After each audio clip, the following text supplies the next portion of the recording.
Hi everyone, this is Kalyan Kumar and welcome once again to Chemistry Universe. This is part 3 of the alkyl halide series. In the first part, we talked about the nature of the solvent. We talked about how the solvent solvates cations and anions and which solvents do that. We also talked about the kinetics of a reaction, how the rate of a reaction is dependent on the concentration of reactants. In part 2, we talked about the kinetic and thermodynamic control of various products. We talked about what will happen if both reactions are reversible, if one is reversible, both are irreversible. We looked at all of those conditions. This is the part 3 where we are going to talk about the factors that affect nucleophilicity and the factors that govern which group is a better leaving group. So let us have a look at what we are going to do in this particular video. So we will start with the factors that affect nucleophilicity. First of which is electron density. Now, greater the electron density on a species, more nucleophilic it is. Not always true, with caveats, but more or less this is followed. That more the electron density, more will be the nucleophilicity. And more so when you are comparing two nucleophiles in which the nucleophilic atom is the same. So for example, you're comparing hydroxide with water. Both have O acting as a nucleophile. So hydroxide is a better nucleophile than water because of greater electron density. So whenever the nucleophilic atom is there, this always works. So negatively charged species are better nucleophiles compared to their parent neutral molecules. So every conjugate base is more nucleophilic than the corresponding acid. So hydrogen sulfide ion is more nucleophilic than H2S. Amide ion is more than ammonia. Alkoxide is more than alcohol. The next is the effect of solvent. Now, solvents have a very important role to play in the nucleophilic ability. Remember, polar protic solvents are capable of solvating anions. Polar aprotic solvents are not capable of solvating anions. So when it comes to polar protic solvents, ions which are smaller, have high electron density and have high electronegativity, these always tend to get solvated more. Whereas compare that to a species which is larger in size, less electron density, you'll always find that that would be able to act as a better nucleophile in the case of a polar protic solvent. When it comes to the aprotic case, the first criterion of electron density comes into play. So anions are solvated in polar protic solvents while they are not in polar aprotic. So anions which are small with high electron density will get solvated in polar protic solvents, while anions that are large with less electron density will get solvated negligibly in polar protic solvents. So the nucleophilic order in the polar protic case among the halides would be like this. But in polar aprotic solvents, there is no solvation, so it follows the first principle, which is the electron density. So F- would be a better nucleophile than Cl-, which will be better than a Br-, better than an I-, and the nucleophilic order goes like this. The next is the hard base acid or the soft base acid concept. Now what this means is that if you take a small anion, high electron density, high electronegativity, F-, we call it a hard base. Something which has large size, low electron density, less electronegativity, I-, we call as a soft base. A carbon with a complete positive charge, high positive charge density, is called a hard acid, while a carbon with only a delta positive charge on it is called a soft acid. And the rule is that a hard acid prefers a hard base, a soft acid prefers a soft base. Let's find out why. Now, anion that has a high electron density and a small size is the hard base, as I said, while the one with its larger is the soft base.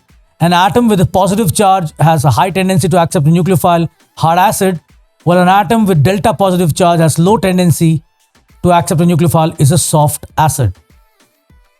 So a carbocation is a hard acid, whereas a carbon with a delta plus is a soft acid. And F minus small ion, high electron density, hard base. I minus large ion, less electron density, soft base. A hard acid prefers a hard base and a soft acid prefers a soft base. Now, the reason this happens is primarily because if I keep I minus and F minus in front of carbocation, C plus. Now C plus can attract the nucleophile completely to itself. So who do you think it will attract more with a greater force? Something which is small but large electron density, or something which is large but low electron density? Obviously something with a high electron density, that will be F minus. On the other hand, if carbon is delta positive, this delta positive carbon cannot attract the nucleophiles completely. It can only polarize the electron cloud of the anions. So whose electronic cloud can be easily polarized? The bigger one, I minus, or the smaller one, F minus? Obviously, based on the Fajan's rule, it will be I minus. So let's have a look at that. So this is because a carbocation will attract the anions of the two ions. It will attract the one with greater negative charge density with a greater force than the one with a lesser negative charge density.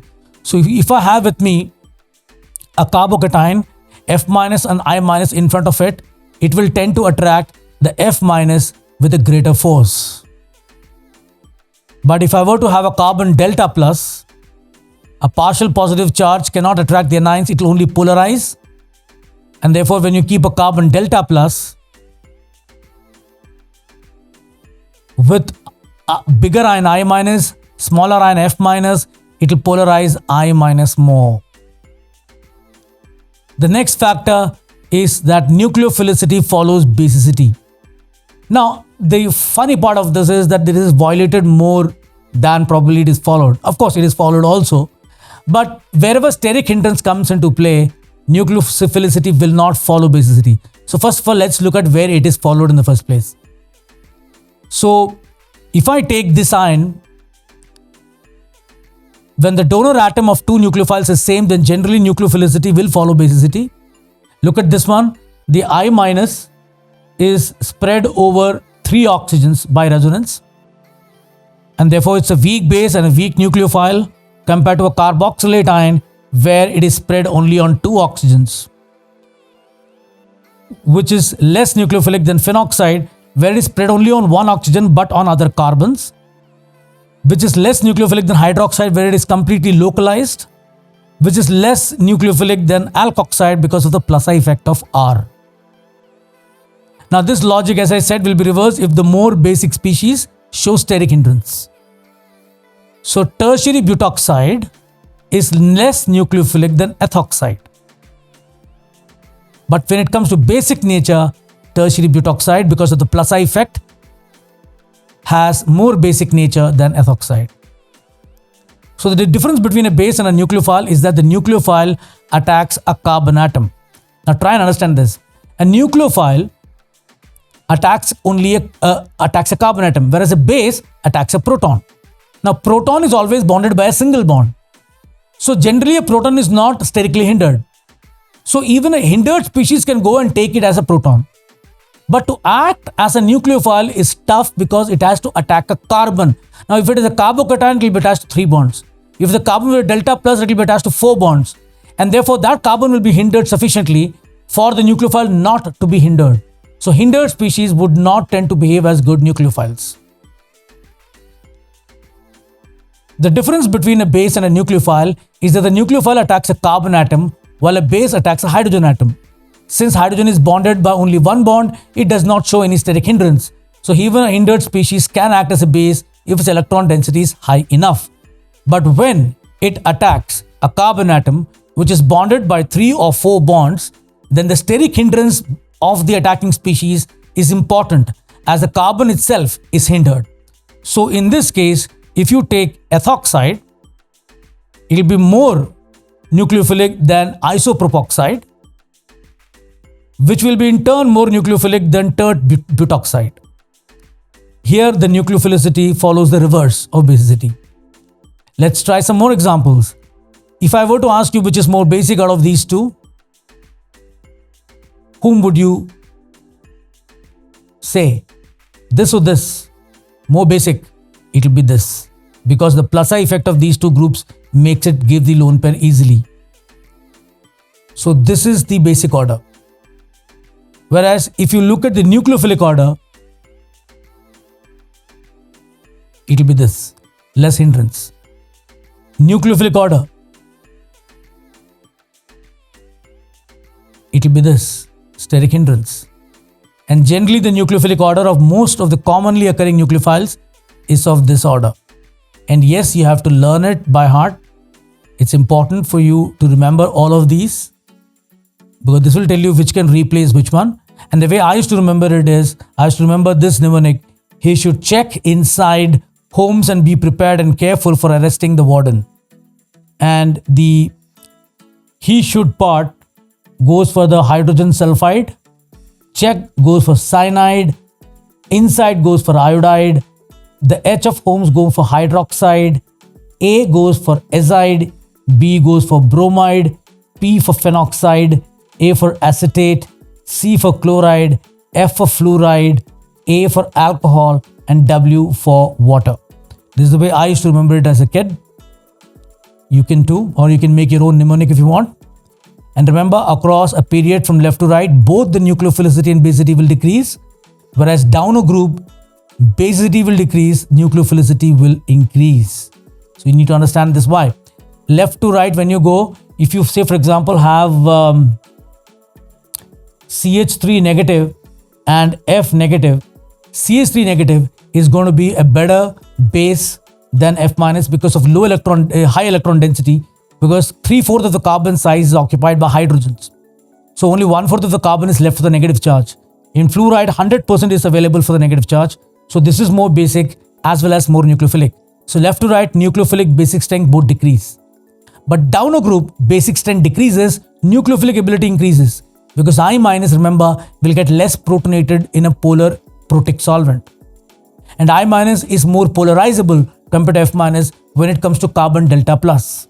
So in general, going down a group decreases basic strength, but the nucleophilic ability increases.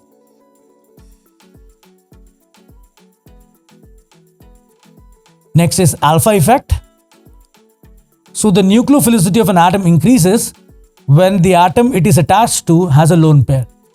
So hydrogen peroxide ion is more nucleophilic than hydroxide. The NH2 minus ion is more nucleophilic than amide ion. And hydrogen peroxide by itself is more nucleophilic than water. And the last is the kinetic factor. And this is perhaps the reason why steric hindrance plays a major role in nucleophilicity and not in basicity. Nucleophilicity is a kinetic property. Greater the rate constant of a reaction, better the nucleophile is. And basicity is a thermodynamic property. Greater the equilibrium constant of a reaction, better the base. And generally for reference of nucleophilicity, we always use CH3Br. Now what this also implies is that if you are looking at nucleophilicity, it's a kinetic property. Basicity is a thermodynamic property. So even if a base is hindered, we only need to look at how much electron dense it is. We don't look at how fast it will act as a base. Basicity is not based on how fast it will act as a base, but how much electron dense it is, how much basic it is. Whereas nucleophilic ability is dependent on how fast it can act as a nucleophile rather than how much nucleophilic it is. So if it is hindered, it will have a slow nucleophilic ability, which is why hindrance causes a major decrease of nucleophilicity, whereas it doesn't affect basicity much. And let's check out some examples here. So compare these three in all of them. Just make sure that you pause the video after you see the examples and then try to work it out on your own and then play back the video to check your answer. So pause now. Now obviously, if you want to compare these two, steric hindrance makes an impact. Here it's a bicyclo, it's highly compact. So the nitrogen's lone pair is highly available. Whereas here, these three are open chain and they're pretty big, and therefore there is a lot of steric hindrance. Here it is even a greater steric hindrance. So the order should be 1 greater than 2 greater than 3. Next. Again, pause the video. Check your answer and then play back the video.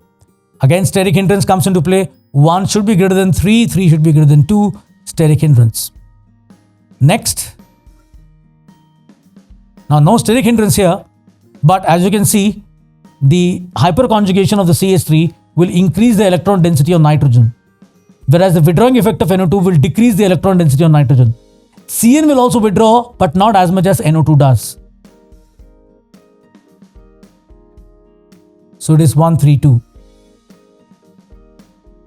And then you have this compared to this, compared to this. I think it's pretty simple. Here the lone pair is delocalized. Here the lone pair is localized. Here also it is localized, but this is sp2, whereas this guy is sp3. And therefore 3 will be more than 1, 1 will be more than 2. H2O, H2S, H2Se. Pause the video.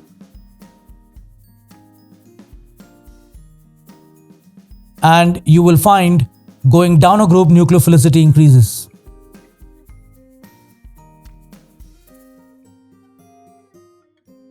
Pause the video. Again, going down, nucleophilic ability increases.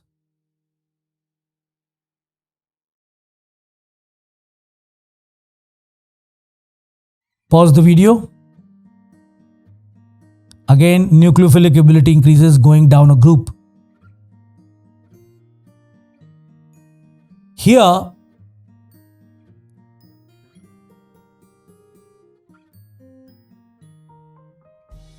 you can clearly see that in 3, there is resonance and the negative charge is delocalized, whereas here it is localized. But in 1 and 2, going down a group, nucleophilicity increases. So it will be 2, 1, 3. Next, let's talk about the leaving group ability. Now, the leaving group ability is fundamentally dependent upon how stable the leaving group is when it leaves. So if something can leave as a neutral molecule, best leaving group. Something leaves with a negative charge, then let's see how far the negative charge is spread. More it is spread, more stable it is. More stable it is, better it will be as a leaving group. Less basic, a good leaving group. Let's check it out. So in nucleophilic reactions or those involving base, a species departs from a molecule during a reaction. This is called a leaving group. The requirements of a leaving group are, it must leave with a pair of electrons, of course. It must be more stable than the attacking nucleophile or base. So if it is more stable, it can leave easily. And leaving group ability is inversely related, not proportional, but inversely related to basic strength. For example, if you look at CH3Br being attacked by a hydroxide, the hydroxide will attack the carbon and the Br minus will leave, giving you Br minus as the leaving group. And if you take an example, there are 4 acids, HA, HB, HC, HD, and we are supposed to find out the leaving group ability of the anion, conjugate base. Then all you have to do is stronger the acid, weaker the base. Weaker the base, better the leaving group it is. So just arrange them in the increasing order of pKa. Because increasing order of pKa means the decreasing order of basic strength.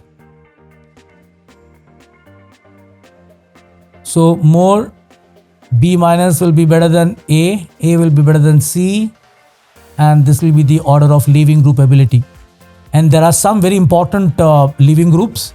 For example, this ion, a very good leaving group. You need to know the structure and name for all of these. Triflate ion, it's called OTF. Remember, this O is this O and TF is only this part. This is TF.